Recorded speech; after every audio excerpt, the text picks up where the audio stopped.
Have you ever wondered what makes you you? The identity of someone is heavily impacted by the society he or she lives in and historic milestones that happen throughout their life. When someone is younger, they tend to picture their life as a perfect line, but the choices they make can really affect them in the future, as I've learned myself. So far in my life, social and historic influences have taught me to be positive, outgoing, and independent, traits that have shaped me to be a better person today. However, family influences have had negative effects on me, making me distrustful of people in the present. A major social event has happened right before the end of 2013, dramatically changed my outlook on life and how I act. On December 18, 2013, one of my classmates, Abby Benford, had a serious food allergy attack that unfortunately ended her life. Although her death was a tragedy and I was very upset, it completely changed how I viewed things and how I spent my time. I now put everything I do into perspective. I learned this year that life is a gift and I like to spend my time being as positive as possible. Being positive is one of the slogans that I now live by. Also, Abby's #1 slogan to live by was keep smiling.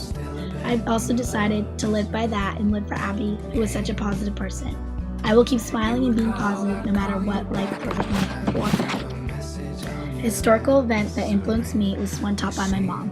She led a great example of being positive after the 9/11 terrorist attacks. My mom has been an American Airlines flight attendant for over 30 years. On September 11, 2001, she was supposed to board Flight 11, but was called off the trip that morning due to me being sick. One of her friends, Madeline Amy Sweeney, took her place. That day, at around 8:30, Flight 11 went into the second Twin Tower.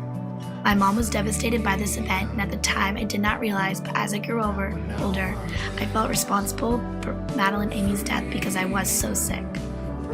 It is something I've had to struggle with every day of my life, with the idea that that possibly could have been my mom. My mom taught me to take this event and turn it into something positive. She taught me that in order to not let the terrorists win, we have to continue to fly and show we aren't afraid. We made the situation a positive by being strong and staying happy, even when we were sad. My mom is still the strongest person I know. Learning to be independent has always been a hard trait for me to acquire. And as a middle school, I always tried to fit in by buying the latest middle school trends, such as Uggs, Hollister, Limited Too, and of course, Abercrombie Kids. I had to beg my mom to take me shopping every couple of weeks because I cared so much about what people thought about me. Looking back now, I realized how silly it was, how obsessed I was with the idea of being perfect. I learned to be independent with age and maturity. Most kids, preteens, do not realize that the decisions that they make with what they wear and with whom they hang out with really affects how they are in the future. I learned this at firsthand. Some negative effects of my life have taken place that have taught me to be distrustful of people all around me. Growing up, my parents were always constantly fighting. It was hard hearing fighting, and I've learned that it set my expectations for relationships extremely low, making me settle for less than what I deserve. At the beginning of my freshman year, my dad walked out on my family to start a new one of his own. This has by far been the hardest thing I've ever had to deal with. The only thing I could think of was how the only man that had ever been there left. I completely lost trust in everyone. I was extremely close with my dad, so when he left, I was left with my mom. I had to fix a broken relationship with her because I did tend to ignore her and gravitate towards my dad when I was younger. Fixing a broken relationship with her was hard, but today, without a doubt, she is my best friend and #1 fan. The year after my parents split up, my sister started to begin her freshman year at college.